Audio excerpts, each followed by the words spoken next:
How do you know God is speaking to you? Let me help you to distinguish the voice of God.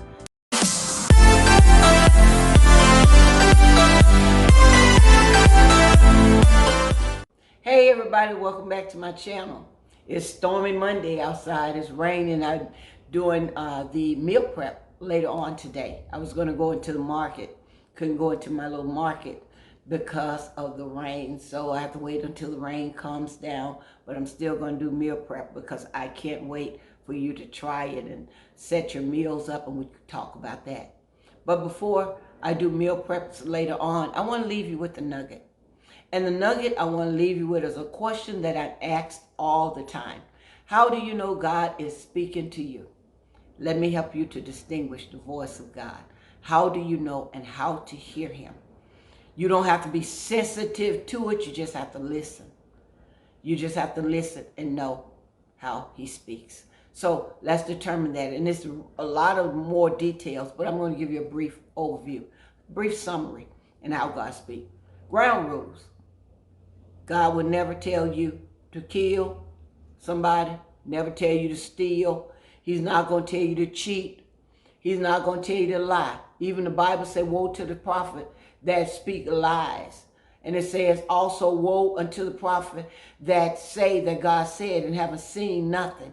The Lord said there's a woe on them. And even there's a woe on the person that have a dream, and or else they are a dreamer of dreams, and they give you the right answer and it comes to pass. And then they tell you to go off after other gods, or tell you to get away from your family, start separating you all over the place. You already know to get away from that person, because God is not the author of confusion.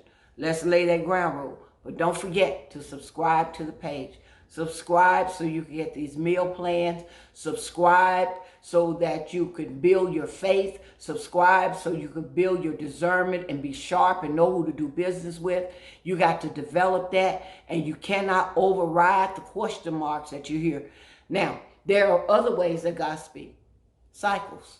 You know how people say, I'm going through these different cycles. They go through cycle after cycle after cycle, drug cycle. They go through relationship cycles, in and out of relationship. Relationship, same problem, different phase. Same problem, different phase. Same problem, different phase. Same problem, different phase. Same problem, different phase. It's a man with a different face. It's a woman with a different face. You're going through things with the same problem because you're not learning. The other thing, you're having a problem on your job. You're going through different phases from one job to the next. Job hopping, job hopping, job hopping, job hopping. It's a cycle, a vicious cycle of that, because there's something in there you're supposed to learn. It's something in there that you're supposed to grow from. When you don't hear the circumstances, there are ways that God speaks to you. He used children. He used people that you know. He speaks internally to you, sometimes from voices that you are familiar with. In the case of Samuel and Eli, when he heard Eli's voice, his surrogate father. Eli wasn't a mentor, he was a surrogate father. He heard his voice. He heard that voice. Now, he went back, and he had to come back and forth about 3 times. And then he finally Eli perceived that it was the Lord that was speaking to him. Said, speak, Lord, your servant here. There are times that you will hear someone that you trust. That is a voice. There's voices of circumstances. If you don't get it, if you don't get what is going on, and he's trying to give you direction, what happens is he said, I speak once, twice, 3 times, and man don't perceive it. So deep sleep fall upon you. Because consciously, you don't get it. Consciously, you don't hear him. So what he does, he wait until you go to sleep. And we're going to learn about dreams and how to interpret it, because your dreams are connected to your purpose as well. So he have a dream, and then this dream, say, he speaks to him and he seals his conscience with instructions. So your dreams and the Lord's voice is there for direction, to seal your conscience with instructions. Then there's another way that God speaks to you. And I'm doing all this in a big summary. Another way he speaks to you is through your feelings, of your emotion. You feel it. The bad one, the bad feeling that you get is scary, But you still have to ask God, what is it? What is it? What is about to happen? And usually it's attached to a family member, it's attached to yourself, and you got to be safe. That feeling is a warning that goes in your spirit. Most of the time it hits you in the pit of your stomach. It'll make you sick in the stomach. It'll scare you. It just get that scary feeling that comes over you. You just get that feeling and you're just scared. And you just have to ask the question. You got to ask the question and be ready for the answer. And when the answer comes, you got to be ready to execute whatever it's telling you to do or whatever it's telling you not to do. Now, there's another feeling that comes over you like butterflies. And butterflies, oh, you're feeling butterflies. And they're all around you. They're in your stomach. You're feeling happy. You're laughing. Oh, you're feeling all good. That's something good that's about to occur. The way the voice of the Lord come to you, with me, I was born like this. As far as I can remember, the voice of the Lord. One day I'll just sit and talk with you about how God talks really to me, because we have some great conversation. He strike him up his own self. But there are ways that God talks to you. Some people, trauma brings it on. Something happens to them, horrible. And boom, and they're prophetic. It's like overnight, it's like bam, there they are. Some people call them psychic, whatever, but I'm telling you, they're prophetic. It's overnight. You sense it. You feel it. And I'm telling you, when the Lord starts talking to you, it can be, when you're not used to him, it can get to be worrisome. You'll start seeing almost everything. It's just like when you learn something in medical, you'll see it a lot. It's like when you buy a car. You ain't saw the car at all. You thought you were the only one had it. You buy the car, look like everybody got the same car. You start seeing those type of cars everywhere. Trauma tend to bring it out. And once you start seeing that and it start happening, or you start becoming aware, it don't have to be trauma. You'll just become aware of it. And when you become aware of God's voice, he'll start showing you little things, and you'll start growing and developing and understanding the gift that you have. Now, he speaks through you, through your dreams, through your feelings, and the feelings of warnings. He speaks to you, and when he gives you a question mark, I call that my Holy Ghost stop sign.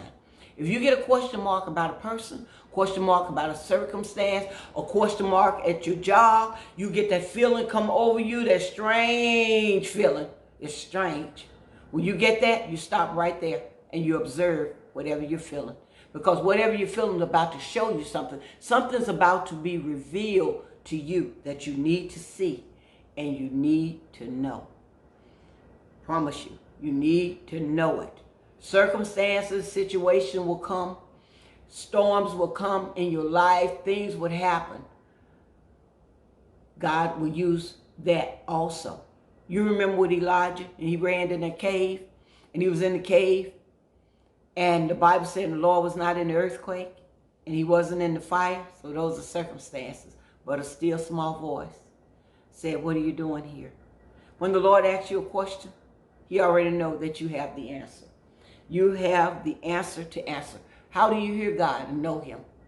You hear him because sometimes he speaks himself, and he sounds just like himself. The first time I heard God, he sounded like himself. It's a voice that I can't explain. It's not a heavy voice speaking in thunder and lightning. No, none of that stuff is happening. I know that he said he do that sometime though. But that is there. He'll speak and the rocks will break into pieces. His voice will echo in the mountains. Oh, he can do that. And then there are times that he can speak audibly and real loud and strong to you, and it'll make you stop you in your tracks. But the way that he speaks to you most of the time, you're going to hear him is through you. He sounds sometimes like you. But you would never tell yourself, you need to quit. You need to stop. Go over there and do this. Go. You don't give yourself those kind of direction. You tell yourself, I'm going to just shut up. I'm going to stay out of it. That's the way that you say. I'm just going to leave it alone. But whenever he's speaking, he speak and give direction. That's how you know that God is talking to you. It is in direction and telling you what to do. It is telling you about something that is going on. He'll make you look over and pay attention to something that you haven't even paid attention to. He'll tell you that. He'll show it to you. That's how he speaks to you, so that you won't miss out on what he is saying to you. So when he speaks to me, I hear him. And when I hear him, the main thing, he don't want you to hear him and dismiss him. He wants you to hear him and take and follow those instructions and the guidelines.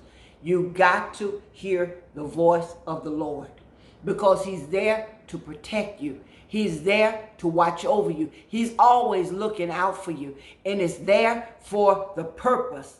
He's there. Your dream. When you dream a dream, it's there. There's an interpretation for that, to help you in your purpose, to help guide you, to keep you out of harm's way, to save your soul, to protect you and seal your conscience with instruction. Don't forget, subscribe to the page, and I'll see you at meal prep time. See you next time.